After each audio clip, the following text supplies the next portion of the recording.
Why you still feel broke, even if you're not. Hi, I'm Monica, and thanks for joining me here again on this channel.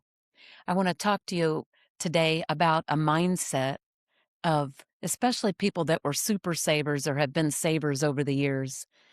They can't break out of that mindset. So many people feel broke even when they're not. You can make good money and still feel completely broke. And you're like, what? How can that be? I've seen it so many times though. Income goes up, but stress stays the same. And people do not understand why.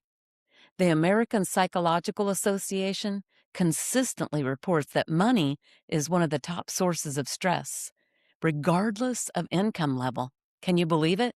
We always think, well, if I made 100 grand, I'd be good.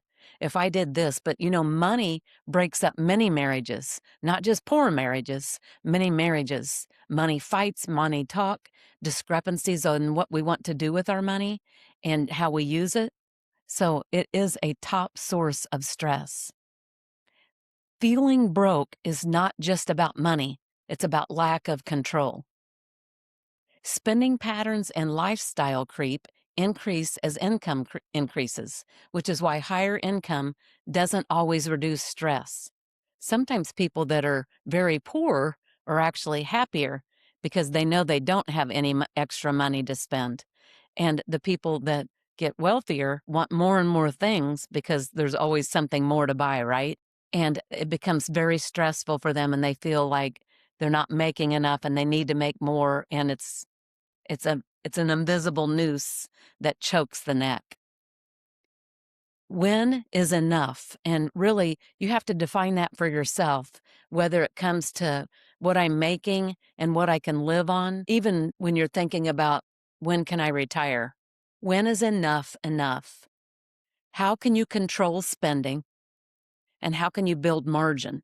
One way that I always tried to build margin was any time that me or my husband got a raise, we would just send that money automatically, that it would go to savings, and we would never see it in the account where the paycheck hit checking that we use for all of our budgeting and our bills. And what I would do is decide, is this going to go into my retirement account at work? Or are we going to use it to pay down debt? Or are we going to use it to save up for something else? And not seeing it in the paycheck, continuing to hit the account, actually mentally helped me. And I knew I was creating big margin then as we got raises.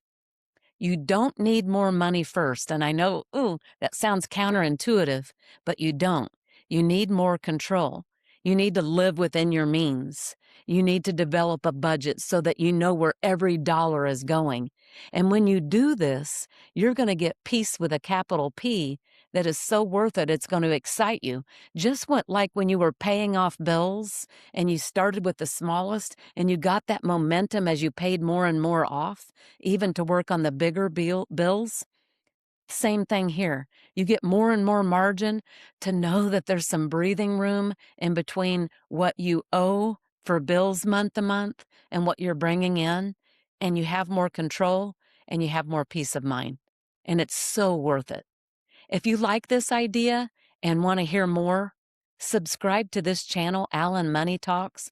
Let's work together to reframe and pivot our thinking around our finances. Have a great day.